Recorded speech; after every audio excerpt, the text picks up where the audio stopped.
在主办单位规划之下，来自在国家16支球队的选手，21号暗时在南胖国务中心的金色山脉举办选手之夜，宴请所有选手。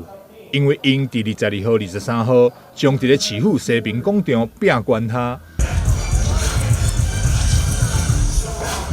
Number 8 driving to the basket. Leo Jumper, back shot, no good. Now turning over the ball. Shot clock 6-5. 我们这次很高兴有10个国家，然后包括台湾的队伍，然后总共有16队。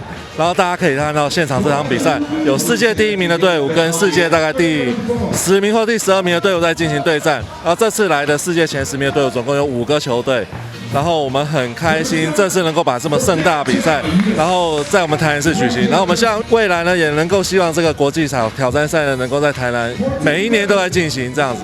这国际队伍分别是来自塞尔维亚、比利时、立陶宛、蒙古等世界排名队伍参加。赛事是非常精彩，虽然咱台湾嘛有派出队伍参赛，但可惜止步伫咧8强赛。